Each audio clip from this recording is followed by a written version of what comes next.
حضرت مولانا قاسم نانوتوی رحمۃ اللہ علیہ فرماتے تھے, بڑا علم تھا ان کے پاس, وہ فرماتے تھے بہت بہت ان کی کتابیں پڑھے آدمی حیران ہو جاتا ہے, خاص طور پر اسلامی فلسفہ کو انہوں نے بڑا زبردست, لیکن اب وہ اردو آج سمجھ میں نہیں آتی لوگوں کی, بہت گاڑی اردو ہے. تو وہ فرماتے تھے کہ اگر میرے پاس علم نہ ہوتا نا اتنا, جس کی وجہ سے مجھے شہرت نہ چاہتے ہوئے بھی مل گئی, تو میں اپنے آپ کو ایسا چھپاتا کہ دنیا جانتی نہیں کہ اسلام کا کوئی بندہ پیدا بھی ہوا. خلوت نشینی, تنہائی پسند. لیکن جب آخرت پر یقین نہیں ہوتا تو انسان میں ہوس بھی پیدا ہوتی ہے, لالچ بھی پیدا ہوتی ہے. مجھے کسی نے بتایا, ہمارے ایک دوست ہیں, میرے شاگرد بھی ہیں, جامعۃ الرشید میں پڑھتے رہے ہیں, انجینئر بھی ہیں اور عالم بھی ہیں, پڑھے بھی ہیں ہم سے. انہوں نے کوئی انگریز کی کتاب پڑھی جو موٹیویشنل اسپیکر تھا, جس نے کامیاب لوگوں کی علامتیں بتائیں اور کامیاب لوگوں میں یہ ہے اور بہت زبردست زندگی. انہوں نے مجھے بتایا کہ یہ رائٹر ہے مشہور آدمی اور اس کی اپنی موت خودکشی سے ہوئی ہے.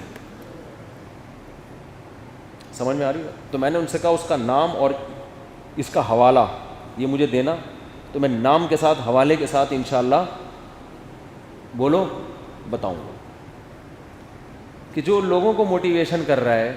ایک دم ماہر نفسیات آئے تھے ایک دفعہ مجھ سے ملنے کے لیے, ان کے بھائی آئے ملنے کے لیے ماہر نفسیات کے, کہتے ہیں میرا بڑا بھائی, اس کا کام ہی ڈپریشن کا علاج ہے, وہ اسی فیلڈ کا ماسٹر ہے, ساری زندگی وہ یہی کرتا رہا ہے, لیکن خود ڈپریشن کی وجہ سے پاگل ہو گیا ہے. سمجھ میں آ رہی ہے بات؟ نہیں آ رہی میرا خیال. بہت ایجوکیٹڈ, پڑھا لکھا, اس کا کام تھا کاؤنسلنگ کرنا لوگوں کو ڈپریشن سے. ایک تو دیکھو یاد رکھو, بعض دفعہ ڈپریشن یہ کسی ٹینشن کی وجہ سے نہیں ہوتی, آپ کے باڈی میں کوئی ایسا کوئی موروثی ہوتی ہے یا کوئی دماغ میں کوئی ایسے کیمیکل آگے پیچھے ہو جاتے ہیں جس کی وجہ سے کوئی ٹینشن نہ ہونے کے باوجود بھی آدمی ڈپریشن میں چلا جاتا ہے. وہ تو ایک جسمانی بیماری ہے نا, جیسے کچھ بچے معذور پیدا ہوتے ہیں یا کچھ بڑے ہو کر شوگر ہو گئی, بلڈ پریشر ہو گیا, موروثی ہے. تو بعض دفعہ موروثی بھی ہوتی ہے, بعض دفعہ بڑے اچھے اچھے لوگ آپ کو ملیں گے ڈپریشن کی گولیاں کھا رہے ہیں, ان کو کوئی ڈپریشن حقیقت میں نہیں ہوتا, وہ دماغ کی بیماری ہوتی ہے. وہ تو قدرت کی طرف سے ہے, وہ تو نیک آدمی کو بھی ہو سکتی ہے, برے کو بھی ہو سکتی ہے. وہ تو ڈاکٹروں سے جب میرے رابطے انہوں نے بتایا بھائی کوئی کیمیکل کیا ہو جاتے ہیں اوپر نیچے, پھر میڈیسن کے ذریعے ان کو کنٹرول کیا جاتا ہے. اس میں کاؤنسلنگ کی ضرورت نہیں ہوتی کہ اس کو سمجھایا جائے بٹھایا جائے, وہ میڈیکل وہ دواؤں ہی سے اس کا علاج ہے, اس کیمیکل کے لیول کو برابر کیا جاتا ہے. وہ کسی کو بھی ہو سکتا ہے, لیکن وہ بہت کم لوگوں کو ہوتا ہے. آج کل تو زیادہ ڈپریشن ہے نا, وہ حالات کی وجہ سے ہے. میرا یہ بھی نہیں ہو رہا, مجھے بحریہ ٹاؤن میں پلاٹ نہیں مل رہا, میرے ساتھ یہ نہیں ہو رہا, میرے ساتھ یہ نہیں ہو رہا. حالانکہ سب کچھ صحیح ہو رہا ہوتا ہے, ان کم بختوں, معذرت کے ساتھ ان کے ساتھ سب کچھ صحیح ہو رہا ہوتا ہے, ہر چیز فٹ فاٹ چل رہی ہوتی ہے, لیکن بس ہوس. ایک صاحب نے مجھے فون کر کے پوچھا ڈپریشن کا اسلام میں علاج کیا. میں نے کہا تقدیر کا عقیدہ, اتنا بہترین علاج نبی نے بتایا. ایک دفعہ نبی صلی اللہ علیہ وسلم کی زوجہ نے عرض کیا یا رسول اللہ, آپ کو ہر سال اس زہر کھانے کی وجہ سے بیماری ہوتی ہے. اب ایسی بات کی آپ کی زوجہ نے جس سے ایک انسان پریشان ہو جاتا ہے کہ یار وہ میں نے زہریلا گوشت کھا لیا تھا, وہ ٹھیک تو ہو گیا, لیکن ہر سال اس زہر کا اثر ہوتا ہے. تو آپ صلی اللہ علیہ وسلم نے ذرا بھی ٹینشن نہیں, فرمایا کہ اللہ نے میری تقدیر میں یہ پہلے سے لکھا ہوا تھا, یہ میرا مقدر تھا. مقدر پہ کیا ہے ٹینشن لے ہیں بھائی, یہ تو ہونا ہی تھا. یہ جو چیز رفعت الاقلام وجفت الصحف, عبداللہ بن عباس نبی کے پیچھے بیٹھے ہیں, نوجوان تھے. آپ صلی اللہ علیہ وسلم نے فرمایا یا غلام, اے لڑکے بات سن. جب کہتے ہیں نا کسی کو پیار سے, وہ لڑکے بات سن, احفظ اللہ یحفظ کا, تو اللہ کی حفاظت کر, اللہ تیری حفاظت کرے گا. کیا مطلب؟ اللہ کے حکام کی. اور احفظ اللہ یحفظ کا, احفظ اللہ تجدہ تجاہک, تو اللہ کے حکام کی حفاظت کر, مصیبت میں اللہ کو اپنے سامنے پائے گا. کیا مطلب؟ مصیبت میں کام بنے نہ بنے تسلی دینے کے لیے اللہ آ جائے گا, تسلی ہوگی, ٹینشن میں نہیں جاؤ گے.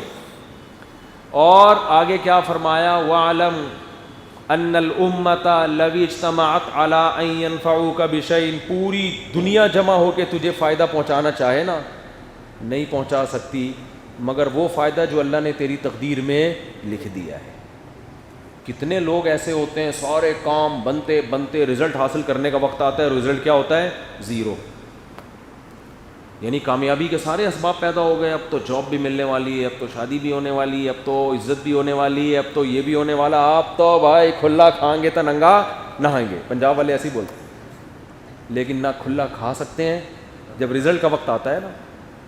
یعنی سارے اسباب اختیار کر کے بھی رزلٹ کیا ہو گیا؟ زیرو. کیونکہ نبی نے فرمایا پوری قوم چاہے گی نا تجھے فائدہ ہو جائے, لیکن وہی ہوگا جو اللہ نے لکھا ہوا ہے, اس کے علاوہ نہیں ہو سکتا. تو اترانے کی ضرورت نہیں ہے. یہ جو زمینی اسباب کو دیکھ کے نا کہ یار میرے تو کامیابی ہر طرف سے سکسیز اور کامیابی میرے قدم چوم رہی ہے, بھائی کسی بھی وقت یہ کامیابی مارکیٹ سے شارٹ ہو سکتی ہے. زیادہ دل لگانے کی ضرورت. صحت ہے بھائی, اب تو ڈولے بھی بن گئے, اب تو بالکل فٹ فاٹ. بیماروں کو دیکھ دیکھ کے نا فخر کر رہا ہے, بھائی تم پڑے ہوئے ہو, اللہ کا شکر ہے بھائی, نہ کھانسی نہ نزلہ نہ زکام, کچھ بھی نہیں ہے. پتہ چلا جی آپ کو تو کینسر نکلا ہے بھائی, اور اتنا خطرناک کینسر دریافت ہوا ہے. آپ تو فٹ فاٹ ہیں, لیکن تھوڑے دنوں میں آپ کا انا للہ ہونے والا ہے. سب کچھ کرنے کے باوجود بھی رزلٹ کیا ہو گیا؟ زیرو. اور آپ صلی اللہ علیہ وسلم نے فرمایا کہ اور اگر پوری دنیا مل کے تمہیں نقصان پہنچانا چاہے گی, ڈپریشن میں جانے کی بالکل ضرورت نہیں ہے. یہ حدیث کا مفہوم بیان کر رہا ہوں. لم یضروک الا بشیء قد کتبہ اللہ علیک, اتنا ہی پہنچا سکتی ہے جتنا اللہ نے تمہارے مقدر میں لکھ دیا, اور وہ پہنچ کے رہے گا, وہ پیچھے ہٹ ہی نہیں سکتا. تو کیا فائدہ؟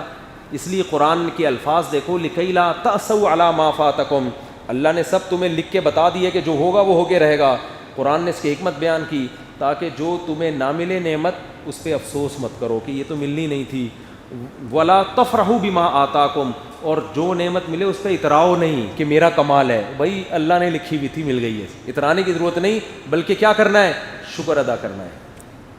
اترانا نہیں. آج تھوڑے سے پیسے آ گئے, تھوڑی سی عزت مل گئی, اب دیکھو غریبوں کو ایسے دھتکارنا شروع کر دیتے ہیں, اوے دیکھتا نہیں. تو ایسی باتیں, تکبر والی باتیں, بھائی اللہ نے دی ہے, چھین بھی سکتا ہے وہ, تو آدمی اپنی اوقات میں رہتا ہے. تو میں یہ عرض کر رہا تھا کہ وہ نفسیاتی ڈاکٹر تھے بہت بڑے, ان کا کام ہی ڈپریشن کا علاج. تو مجھے ان کے چھوٹے بھائی نے بتایا کہ وہ اتنا سخت ڈپریشن میں چلا گیا ہے کہ لا علاج ہو گیا, اور حالات کی وجہ سے. یہ نہیں کہ کوئی دماغی بیماری ہے, حالات کی وجہ. میں نے کہا دیکھو یار, تو بھائی ڈپریشن کے علاج اسلام کے علاوہ دنیا میں کسی کے پاس نہیں ہے. کتنی بڑی گراؤنڈ ریئلٹی ہے. خودکشی سب سے کم مسلمان کرتے ہیں, سب سے زیادہ غیر مسلم. اس کو دیکھ کے کیسے آنکھیں بند کر رہے ہو بھائی؟ آپ کہہ سکتے ہو مسلمان خودکشی اس لیے کم کرتے ہیں کہ ان کے مذہب میں حرام ہے. تو بھائی ان کے بھی مذہب میں کون سا لیگل ہے؟ ہر ملک میں پابندی ہے کہ نہیں ہے؟ جاپان میں خودکشی پر پابندی, آسٹریلیا میں پابندی, امریکہ میں. اور ہمارے یہاں آپ کھمبے سے لٹکو, کوئی روکنے والا نہیں ہے. ان کے ہاں کھمبے سے لٹکو قانون بنا ہوا ہے. جو دیکھ رہے ہوتے ہیں نا کسی کو اوپر جا رہا ہے, پولیس موبائلیں آ جائیں گی اور سب ایک دم کال سینٹر اور ایسے زبردست طریقے سے بچانے کی کوشش کریں گے کہ آپ کی سوچ ہے. ہمارے ہاں تو خودکشی کے باقاعدہ کھڈے کھودے ہوئے ہیں کہ اگر آپ اس والے کھڈے میں بائک سے نہیں گر سکے تو اگلا کھڈا بھی آ رہا ہے, آپ وہاں چلے جائیں. حقیقت ہے نہیں, ہمارے یہاں تو یہ سسٹم ہے. اور دوسرا, ان کے ہاں خودکشی کرنے والا پکڑا جاتا ہے کہ خودکشی کی ہے. ہمارے یہاں تو خودکشی کرنے والے کا پتہ ہی نہیں چلتا کہ خودکشی بھی کی ہے, یہ پتہ نہیں ویسے ہی مر گیا کھڈے میں گر کے. اتنے آپشن ہیں خودکشی کے. آپ بارش میں کھمبے سے گلے ملو, اس کے بعد آپ کھمبا چھوڑو گے مگر کھمبا آپ کو نہیں چھوڑے گا. حقیقت ہے, آپ کھمبا چھوڑو گے, کھمبا آپ کو نہیں چھوڑے گا. کھڈے ہیں, گٹر لائنیں کھلی ہوئی ہیں. بارشوں میں کراچی میں آپ دیکھو نا, اتنا پانی پتہ ہی نہیں چل رہا ہوتا, بائکیں گٹروں میں گھسی ہوئی ہوتی ہیں, بندے مرے ہوئے ہوتے ہیں. ایسے موت کے جتنے اسباب تھے اختیار کیے ہوئے ہیں, اور ڈپریشن کے ہر سبب گورنمنٹ نے ہم کو دیا ہوا ہے. اسٹریس اور ڈپریشن میں جانے کا کوئی راستہ حکومت نے چھوڑا نہیں. ہسپتال میں, گورنمنٹ کے ہسپتال میں آپ چلے جاؤ, مریضوں کو دیکھ کے آدمی کہتا ہے اللہ مجھے گھر میں موت دے دے. میں سول ہاسپٹل گیا, گندگی کا عالم دیکھ کے حیران ہو گیا. میں ویسے ہی گیا تھا کسی کام سے, کوئی مریض تھے, اللہ ہمیں بچایا ہسپتالوں سے. ٹھیک ہے, گورنمنٹ کے ہسپتالوں میں بعض چیزیں بہت اچھی بھی ہیں, بہت غریب آدمیوں کا ٹیسٹ جو ہزاروں روپے کا وہ فری میں ہو جاتا ہے, یہ بھی اچھا کام ہے, لیکن بستر لیٹنے کے قابل نہیں. ایک صاحب نے بتایا, میرا کہیں ڈاکوؤں نے گولی مار دی پاؤں میں, وہ کسی حکومتی ہسپتال میں چلے گئے, ڈاکٹر ہی نہیں آ کے دے رہا. پہلے تو پولیس انکوائری, میں زخم سے تڑپ رہا ہوں, خون بہہ رہا ہے, ڈاکٹر کہہ رہے نہیں بھائی پہلے پولیس کو, قانون ایسا ہے, پولیس آئے گی, پہلے رپورٹ تیار ہوگی, پھر علاج شروع ہوگا. بھائی تو اس بندہ مر جائے گا یار, یہ خون نکل رہا ہے اس کا. باہر ملکوں میں ایسا نہیں ہے, وہ کہتے ہیں پہلے آپ کا علاج ہوگا, بے شک آپ ڈاکو ہی کیوں نہ ہو, اس کے بعد دیکھیں گے کرنا کیا ہے آپ کے ساتھ. یہاں پڑا ہوا ہے بندہ, کوئی اٹھا نہیں رہا کہ میرے اوپر کیس نہ بن جائے, پیٹ میں گولی مار دی تو کیس بن جاتا ہے, وہ اٹھاتے نہیں ہیں لوگ. عجیب عجیب قوانین بنے ہوئے ہیں اور اسمبلیوں میں ان پر بحثیں نہیں ہو رہی ہیں کہ ان کو کیسے تبدیل کیا جائے. تو وہ اس کا گورنمنٹ ہسپتال میں اس بیچارے کی بیڑا ہی غرق کر دیا انہوں نے. خیر کسی پرائیویٹ ہاسپٹل میں گیا تو انہوں نے بتایا کہ یار یہ تو پتہ نہیں کیا کر دی. ہاسپٹل میں آپ کا کوئی جاننے والا ہوگا تو ہو جائے گا, نہیں ہوگا تو وہ ایسے رکھے گا جیسے کوئی بکرا کٹا ہوا پڑا ہوتا ہے نا, یہ حالت ہو رہے ہیں. تو ہمارے ہاں اسٹریس اور ڈپریشن کے جتنے اسباب ہیں پورے طور پر پائے جاتے ہیں.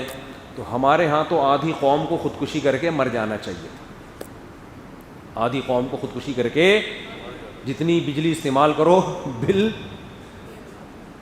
اس سے زیادہ آ رہا ہے. ابھی ہم نے گھر چینج کیا, کرائے پر دوسرا گھر لیا, ٹینشنوں پہ ٹینشنیں شروع, بل اتنا آ گیا, ہم نے کہا یار یہ کیا آ رہا ہے, اب رابطے کرو یہ کیوں آ رہا ہے, پرانے والوں نے اپنا تو نہیں ہمارے کھاتے میں ڈال دیا.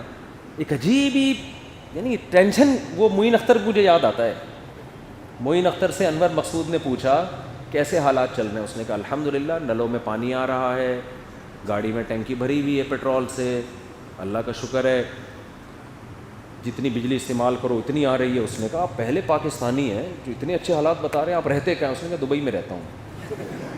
اس نے کہا میں کہاں رہتا ہوں. اور انہی حالات کی وجہ سے معین اختر صاحب کے ماموں کا کام کیا تھا. اس نے کہا آپ کے ماموں کیا کرتے ہیں؟ اس نے کہا گالیاں دیتے ہیں. صبح شام گالیاں دینے کے علاوہ حالات نے ایسا بنا دیا. مالک مکان کرایہ لینے کے لیے آیا تو انہوں نے کہا کم بخت نلکے میں تو ایک لوٹا پانی کا بھر کے دکھا دے, کرایہ کس بات کا لے رہا ہے. اس نے پولیس بلوا لی تو پولیس کے ایسے ایسے پارٹس کو گالیاں دی ہیں جو پولیس والوں کو بھی معلوم نہیں تھی. پولیس والے کہتے ہیں مجھ سے آگے پوچھ رہے تھے یہ پارٹس کہاں پائے جاتے ہیں. یعنی ایسا ڈپریشن نہیں, یعنی لائٹ چلی گئی بلب کے رشتہ داروں کو گالیاں. اچھا خیر یہ تو کئی دفعہ سنا چکا ہوں میں. تو اتنی ٹینشنوں کے باوجود بھی خودکشی کا اتنا ریشو بولو نہیں. تو یہ تو دنیا دیکھ رہی ہے اپنی آنکھوں سے. تو کیا وجہ ہے بھائی؟ اسلام کے علاوہ کسی کے پاس اسٹریس اور ڈپریشن کا علاج نہیں ہے ہی نہیں. علاج تو کہاں سے کریں گے؟ جو علاج کر رہا ہوتا ہے بعض دفعہ وہ بھی, میں بدگمانی نہیں کر رہا لوگوں سے, آپ کو دیکھو کوئی بھی غیر مسلم بھی حکمت کی بات کرے تو اس کو تو لے لینا چاہیے.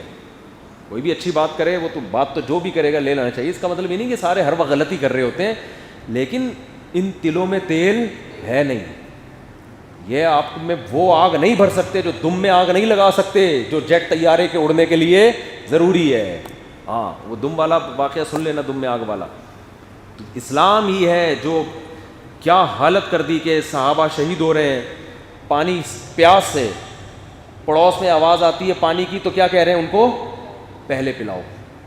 کیونکہ قرآن اہل جنت کی صفات بیان کرتا ہے یؤثرون علی انفسہم ولو کان بہم خصاصہ, کہ خود حاجت بھی ہو تو دوسرے کی حاجت کو اپنی حاجت پہ ترجیح دیتے. کسی کو پیاس کی شدت ہو اور دوسرا پہلے پانی مانگ لے, آپ یہ کہہ سکتے ہو کہ اس کو پلاؤ؟ یہ صحابہ کا حوصلہ تھا. یہ وہی لوگ تھے جو بیٹیوں کو زندہ دفن کیا کرتے تھے, اور آج ان کی حالت ایسی تبدیل ہو گئی. حضرت عمر تو اتنے سخت طبیعت کے انسان تھے اسلام سے پہلے, بات بات پہ قتل کی دھمکیاں, لیکن اسلام نے کیا تبدیلی کی ہے, خلیفہ بن گئے, امیر بن گئے, اور رات کو راشن کی بوریاں کندھے پہ ڈال کے گلیوں میں گھوم رہے ہیں کہ کوئی غریب بھوکا سویا تو قیامت میں مجھ سے سوال ہوگا. اتنے اچھے اخلاق کس نے پیدا کیے؟ کیا وہاں کوئی موٹیویشنل اسپیکر تھے ان کے پاس؟ کیا اسلام نے پیدا کر دیا بھائی جو کر رہے ہو آخرت میں حساب دینا ہے, آخرت کی خبر, آخرت پر ایمان. یہ خوف اسلام نے ان کے دلوں میں پیدا کر دیا. اور حضرت عمر ادب کیسا کر رہے ہیں بوڑھوں کا.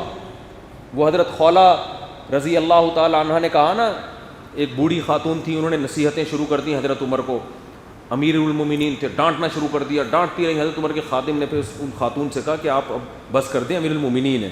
حضرت عمر نے فرمایا نا نا نا, یہ صبح تک مجھے ڈانٹتی رہے گی, سمجھاتی رہے گی, میں سنتا رہوں گا. وجہ کیا؟ یہ وہ عورت ہے قد سمع اللہ قول التی تجادلک فی زوجہا، ان کا طلاق کا مسئلہ تھا، انہوں نے اللہ سے شکایت کی، اللہ نے آسمانوں پہ ان کی بات سن کے قرآن کی آیتیں نازل کر دیں. تو ساتویں آسمان پہ جس کی خدا سن رہا ہے اور آیتیں نازل کر رہا ہے، عمر کیسے اس کو منع کر سکتا ہے؟ جب تک خدا کا تصور نہیں ہے، آخرت کا تصور نہیں ہے میرے بھائی، نہ تو تم اس ٹینشن سے نکلو گے، تم بحریہ ٹاؤن میں ہی پڑے رہو گے.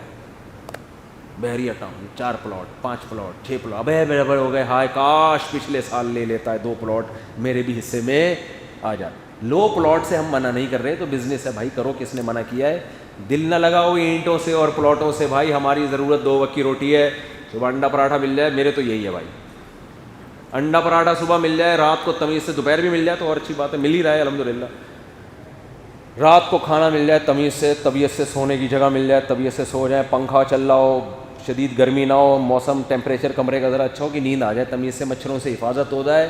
صبح اٹھو تو ایسا لگتا ہے کاکڑ دنہ ہو گیا. کیا ہو گیا ہے بھائی؟ کاکڑ دنہ ہو. کاکڑ دنہ ہے نا قوالی میں، جو شروع میں قوالی آہستہ آہستہ چل رہی ہوتی ہے یہ کر کے نا، پھر ایک دم سے کاکڑ دنہ شروع ہو جاتے ہیں. وہ جب ان کو وجد آتا ہے نا، بہت زیادہ مزہ آتا ہے تو کاکڑ دنہ شروع کر دیتے ہیں وہ. تو یہ ہماری بچپن کی ٹرم ہے، ایک اصطلاح ہے کہ یار آج تو کاکڑ دنہ ہو گیا، یعنی شروع سے ہی کاکڑ دنہ ہو گیا، حالانکہ شروع میں تو سلو چلنا چاہیے. تو رات کو تمیز سے سو جاؤ، صبح اٹھو کیسا فریش ہوتا ہے دماغ.